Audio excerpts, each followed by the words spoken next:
Hola, sean bienvenidos al episodio número 8 de Hoja de Ruta. Otra vez estamos sus panelistas habituales, Meche Carrión, Dani Chiriboga y yo. Bueno, bienvenidos el día de hoy.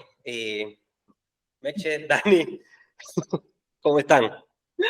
Hola con todos, muchas gracias por acompañarnos en este episodio. Hola, ¿cómo están? Gracias por estar aquí.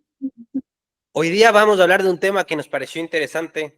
Tuvimos la suerte de grabar hace un par de semanas con Isa Pérez. Ese episodio saldrá la próxima semana, pero hoy día vamos a hablar. Meche, ¿cuál es el tema de hoy?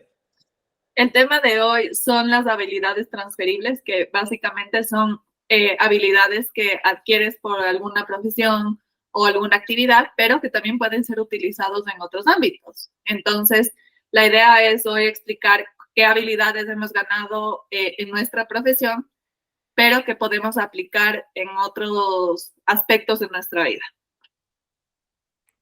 ¿Tienes tú alguno para darnos una idea de qué es uno de sus hábitos o habilidades?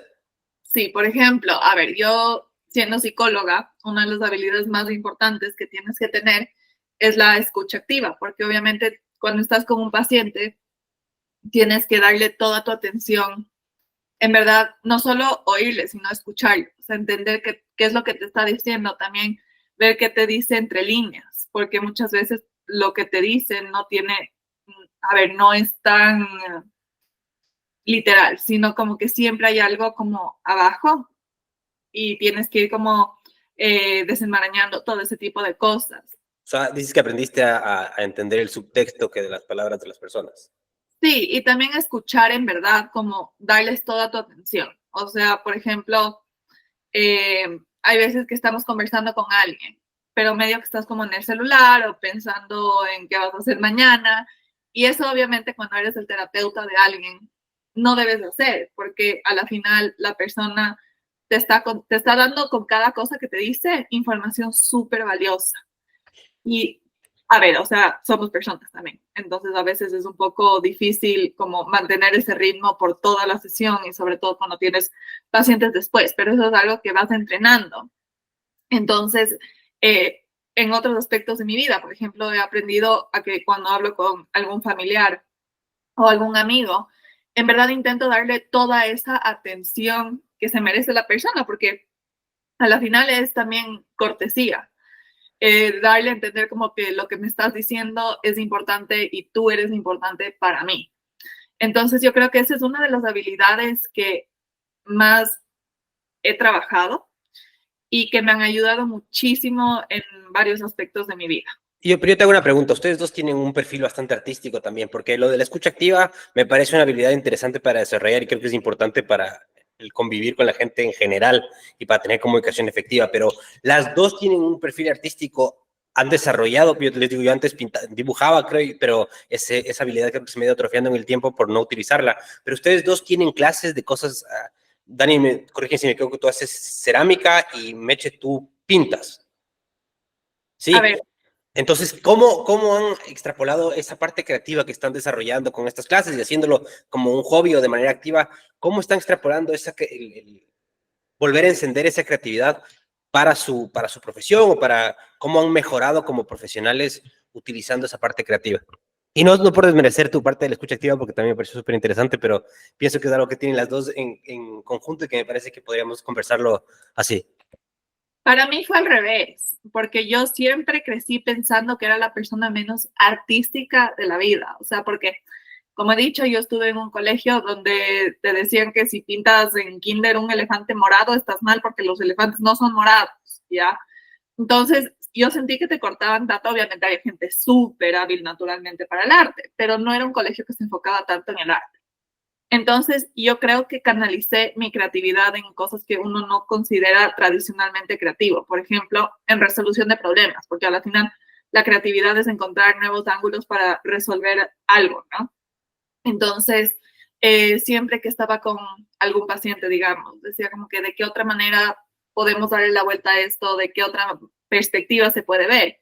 Entonces, cuando yo empecé a dibujar o a hacer caligrafía, me sirvió bastante eso, porque decía, a ver, cosas así que gané estas herramientas en mi trabajo, o mis estudios, yo decía, ¿cómo puedo aplicar? Tal vez esto puedo sombrear de otra manera o puedo hacer como la letra de esta otra manera. Entonces fue totalmente al revés mi acercamiento hacia la creatividad artística. Dani, no sé cómo ha sido tu experiencia.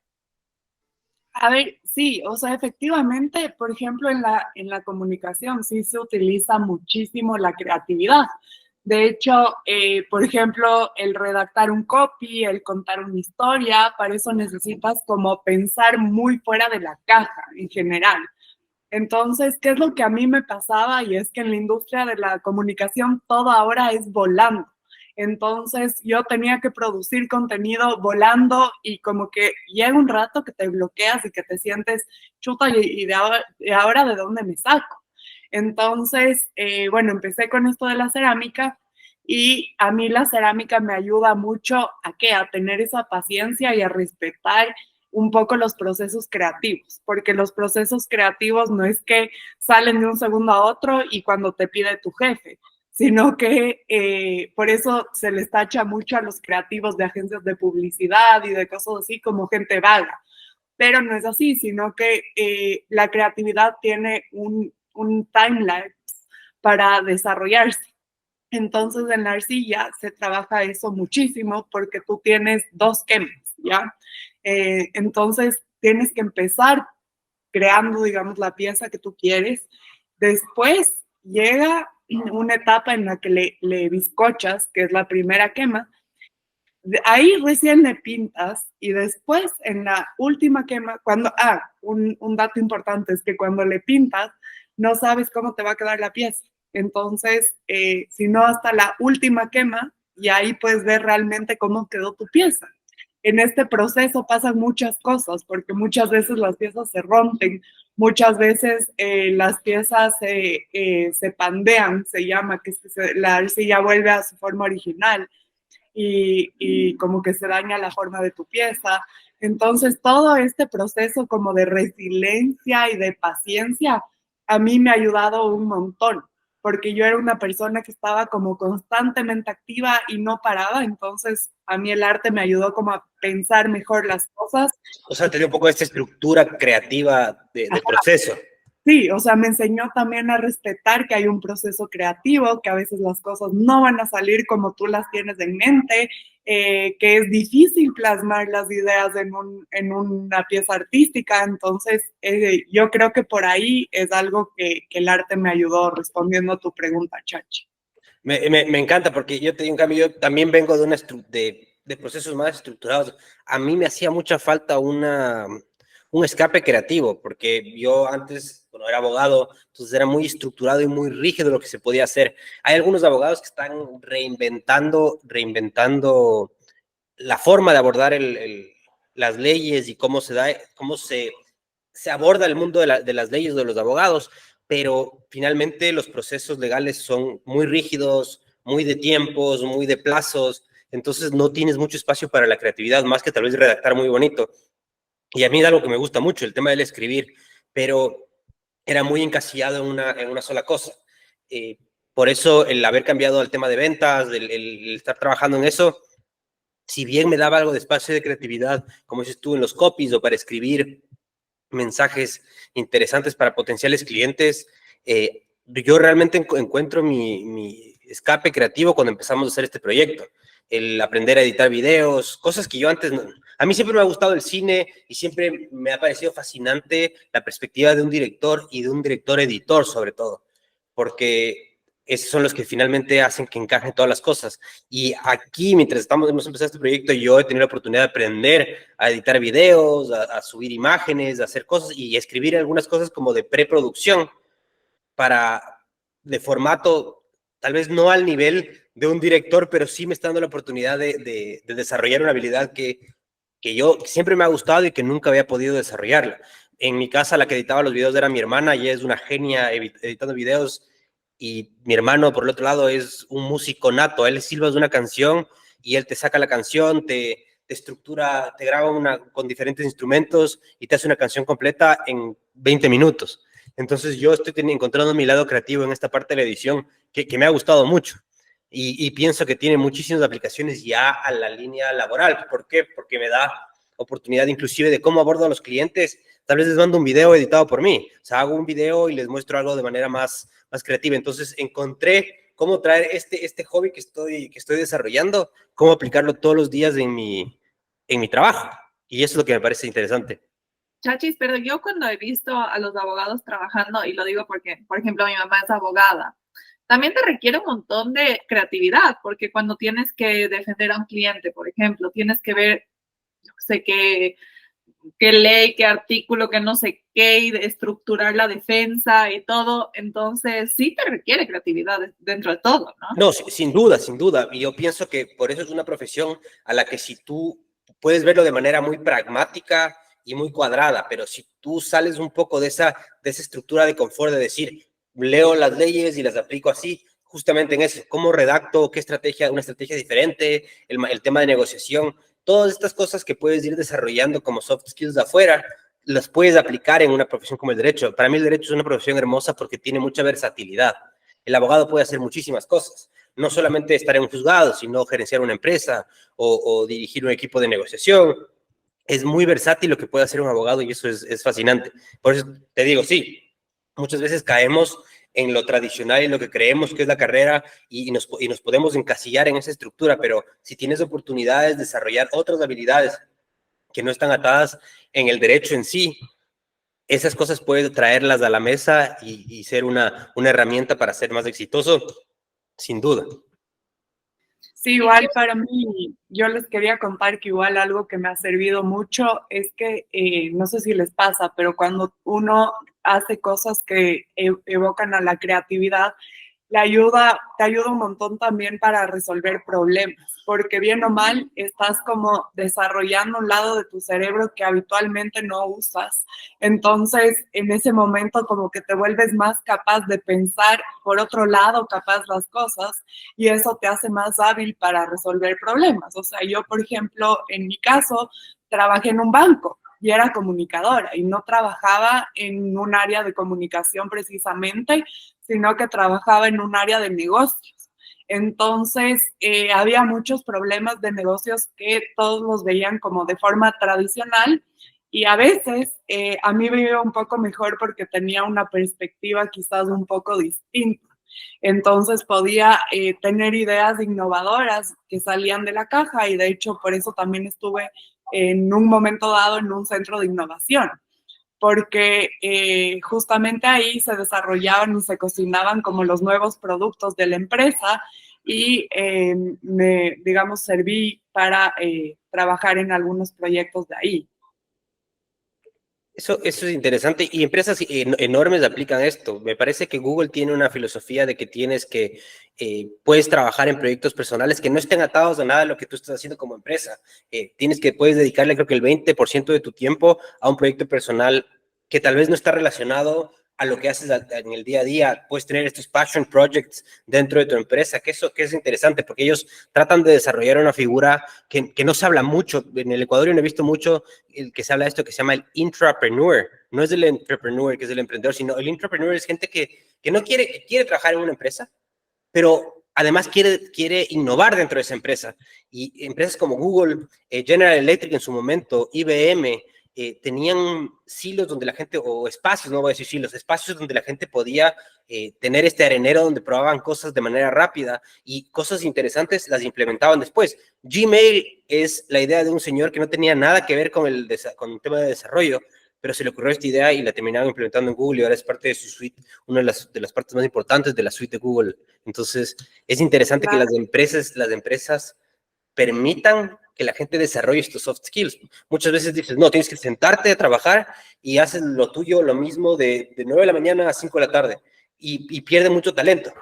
Mercedita. Y sabes que no es solamente las empresas, sino también las universidades, porque cuando yo apliqué a la maestría en negocios internacionales, yo decía, bueno, pero yo no tengo ningún estudio en administración, más que una clase que cogí en colegio general, pero vi que la universidad justo decía que esta maestría estaba como dirigida o a personas que estudiaron administración, obviamente, abogados o psicólogos, porque ellos entendieron que tanto los abogados como los psicólogos salen con habilidades que son súper útiles para los negocios internacionales. Entonces, me parece que eso es brillante, porque reconocer que no solamente si ya te encasillaste en la administración, te fuiste a la administración, y que si te encasillaste en la psicología, te fuiste a la psicología, sino que de ciertas profesiones hay habilidades súper valiosas para poder redirigir tu camino. Y eso además mejora la calidad de la clase, porque la conversación va cuando nosotros conversamos tenemos tres perspectivas totalmente distintas de un tema en específico. Entonces las universidades que entienden que el que no sea todo homologado, sino que haya muchas perspectivas, enriquece la calidad de la clase y del aprendizaje. Sí, o sea, igual yo les quería contar un poco cómo funcionaba el centro de innovación, o sea, cómo funcionan más o menos los centros de innovación en un banco, porque es súper interesante. Para mí fue una experiencia súper diferente y creo que las empresas lo están buscando cada vez más. Y bueno, verán, cogían a una persona de cada área, de diferentes áreas. Entonces tenías personas de operaciones, tenías personas de servicio al cliente, tenías personas de marketing, personas de segmentos, personas de negocios. Y básicamente no tenías como normalmente en un banco lo común es tener tu cubículo y tú sentarte y trabajar en ese cubículo y hablar muy poco con las otras personas. Entonces tenía un sistema como integrado y abierto. Entonces hicieron como una sala abierta con metodología ágil. Entonces nada, o sea, tú no trabajabas solo en nada, sino que todas las decisiones se tomaban en equipo. Y era súper desgastante como psicológicamente, porque llegar a consensos es difícil. Entonces, a través de metodologías ágiles, justamente, que utilizábamos, intentábamos llegar a consensos sobre qué hacer y qué no hacer con decisiones de nuevos productos, nuevos servicios, sobre todo entendiendo arquetipos de clientes, cómo se comportan, dónde están, qué ha visto el de operaciones, qué ha visto el legal, qué ha visto tal otra persona. Entonces resultaba un elefante rosado que podía ser o la bomba o el acabose de la empresa. Claro, la ventaja de implementar esto como en sprints es que puedes probar si eso es muy bueno o no funciona de manera muy rápida, y eso permite que las empresas se desarrollen y crezcan mucho más rápido. Y eso es lo que hace interesante estos centros de innovación. Me parece que fue Jack Welch el que implementó eso por primera vez. Tal vez me estoy equivocando, pero creo que fue en General Electric. Y hacían justamente esto, traían gente de diferentes áreas y desarrollaban proyectos de manera muy rápida para irlos implementando y que la empresa siga creciendo y no se quede estancada, porque pasa mucho que las empresas, y creo que es fácil quedarse cómodos, una empresa que esté yendo muy bien, acomodarse y dejar de innovar, y eso es un peligro brutal. Eso le pasó a Kodak. Kodak tuvo en sus manos la opción de manejar todo el tema de fotografía digital, y dijeron, no, con el rollo estamos perfectos y con la fotografía análoga estamos muy bien, y Kodak tuvo una reducción del espacio de espacio de mercado significativo. Totalmente, o sea, ¿sabes qué pasaba en el banco que yo estaba? La gente, nos dimos cuenta que el ciclo de vida del consumidor estaba cambiando radicalmente con las nuevas generaciones. Entonces, la generación Z, por ejemplo, ya tenía un comportamiento totalmente diferente en tema fintech que el señor de 50 años, que era como nuestra persona objetivo. Entonces, cambió tanto que si es que no empezabas como a innovar en eso, ya se venía a venir como el decaimiento del banco. Claro, porque imagínate, te hubieras quedado con cheques por siempre en vez de poder pagar con una aplicación. O con Apple Pay. Claro, que por cierto me bajé hace poco y es una maravilla. Es una maravilla, es que el mundo ya no funciona como casi, o sea, sobre todo en el tema de la banca, ya no funciona como funciona aquí todavía. Acá todavía se usan cheques, todavía digamos que somos un poco más tradicionales, pero en otros mercados la banca no es la banca de hace 1000 años. Sí, es un desarrollo, y es justamente eso, el ir metiendo estos soft skills. Este es un ejemplo que se ha utilizado hasta la saciedad, pero la idea de esta de Steve Jobs, de ir a estudiar caligrafía, y la gente decía, si a ti te interesa la tecnología, ¿qué haces viendo caligrafía? Y esa es la razón por la que tenemos diferentes tipografías en Microsoft Word o en general en las computadoras, porque a él le llamaba la atención eso y le parecía importante innovar la computación tradicional de esa pantalla negra con letras verdes a algo que sea estéticamente atractivo y que se pueda escribir de esa manera.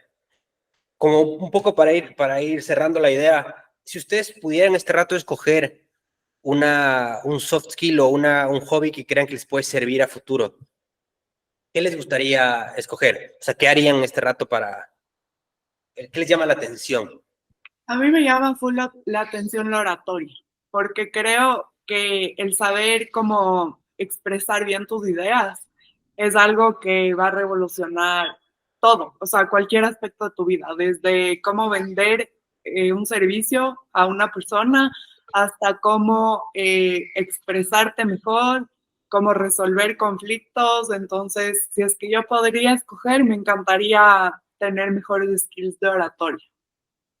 Para mí la negociación, porque a la final todo es negociación. O sea, siempre que interactúas con alguien, ya sea, digamos que aprendemos desde súper chiquitos hasta para pedir permiso a nuestros papás, ¿sí? Entonces ahí empiezas ya en negociación y me parece que es una habilidad, pero vital. Y aprender que todo en esta vida es negociable y que no necesariamente tiene que ser un yo ganar y tú perder, sino que ir trabajando juntos para un ganar-ganar. O sea, hay un montón de estilos de negociación y mientras más rápido aprendas a negociar, creo que más fácil va a ser el camino en la vida. Me encanta. Si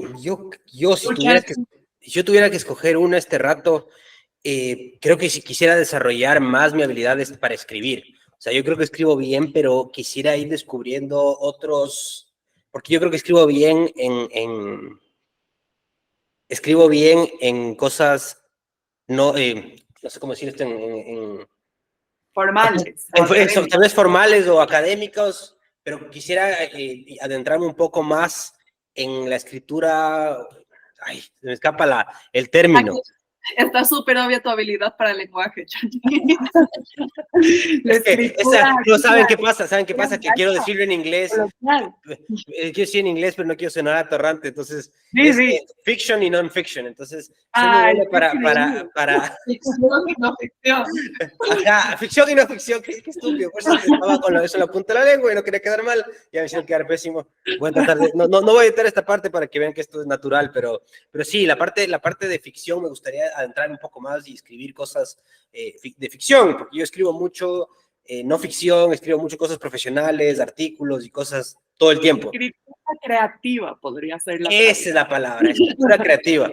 Y es una vergüenza que no pueda decir, sobre todo entonces es algo que tengo que mejorar, sin duda, porque a mí la escritura creativa era algo que me fascinaba cuando yo era pequeño. Me encantaba escribir cuentos, escribir cosas, y un poco con la edad he ido perdiendo porque pierde funcionalidad.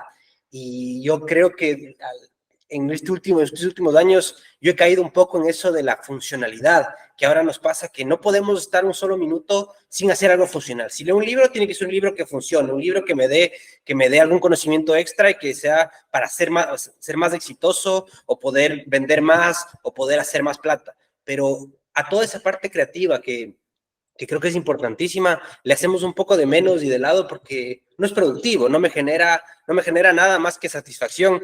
Y con toda esta ola que hay de la inteligencia artificial, escuchaba justo una chica que decía, yo quiero que haya inteligencia artificial que haga las cosas pesadas para yo poder hacer arte y poder hacer cosas creativas. No al revés, no quiero hacer que la inteligencia artificial me haga imágenes y cosas creativas para yo hacer las cosas monótonas y repetitivas.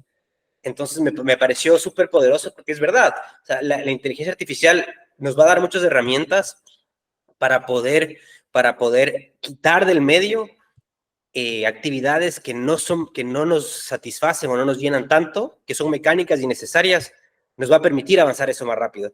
Pero creo que es importante empezar a darle, valga la redundancia, importancia a estas cosas creativas que hemos hecho de menos, y yo personalmente he hecho de menos mucho tiempo porque no eran productivas, pero creo que ahora más que nunca son de vital importancia. Y eso es lo tan chévere de la época en la que vivimos ahora, porque ahora puedes coger curso de cualquier cosa. O sea, si tú ahorita quieres meterte a Coursera y buscar un curso de escritura creativa o en doméstica, puedes hacerlo. O sea, antes obviamente podías aprender, pero por ejemplo vi que... ¿Estás promocionando tu curso? Claro, vi que el Claro, creador de- Meche, ¿quisieras promocionar algo en este espacio? ahorita por el momento no, estoy dando la plataforma Coursera y a Doméstica. Perfecto. Vi que el creador de Snoopy cogió un curso Charles Schultz. sí, para dibujar, gracias, dibujar caricaturas por correspondencia. Imagínate cuánto te deberías demorar y no tenías a quién preguntar. O sea, aquí por lo menos en Coursera hay, yo que sé, foros o puedes contactar con otros alumnos. Pero O un mail y no una carta, ¿no? Sí, claro. no, pero es que esa es la ventaja de la inmediatez que tenemos. Y yo por eso te digo, uno de mis objetivos para el próximo año es escribir un libro, sí, de de non-fiction, mentira, pero de no ficción, un libro profesional, pero también quisiera empezar a adentrarme en la posibilidad de hacer un cuento corto o alguna cosa, no te digo para publicar, sino para mí, para poder ir explorando esa parte que me gusta tanto. Yo soy un aficionado a la ciencia ficción y a la fantasía en general, entonces es algo que quiero experimentar. Entonces, a raíz de este episodio, yo pienso que voy a empezar a tomar un curso y alguna cosa de esta naturaleza para ir desarrollando soft skill, que pienso que después va a ser muy fácil traerlo a la vida profesional y escribir mucho mejor también en un escenario profesional. Me encanta, resultó un episodio inspirador. Pero por supuesto, a medida que vayan avanzando, les voy contando cómo va mi progreso. Ojalá algún día como meta podamos escribir un libro de nuestro proyecto. Sí, Claro. creo que tenemos una idea interesante ahí que podría sacar, que podría ser una herramienta muy interesante para la gente que nos escuche, que le interesa este nicho que estamos tratando de abordar. Exactamente. Y yo creo que con eso podemos cerrar. Ha sido un episodio de nuevas metas, aparentemente, así que muy interesante. Entonces, estamos aquí en este episodio, ha sido el episodio 8 de Hoja de Ruta. Estaremos aquí la próxima semana con el episodio de la Isa Pérez. Fue un episodio muy interesante donde hablamos con alguien de mucha creatividad y que justamente vino de un camino totalmente distinto y terminó en una meta extremadamente interesante. Esperemos que la Meche ya tenga un próximo capítulo. Es que sobre ese episodio es que estuvimos los tres juntos en el mismo espacio. Acá es el primer episodio que hemos grabado en vivo, o sea, en vivo, en persona. Creo que fue un buen experimento. Y este episodio es la perfecta transición porque justamente se trata de cómo la Isa cogió las herramientas, las habilidades que aprendió en su carrera y las transfirió a otra profesión. Entonces, ahí está la transición. Entonces, no se lo pierdan. Exacto. Les esperamos, bueno, disfruten de este episodio y les esperamos en el episodio 9 de Hoja de Ruta. Chao. Chao.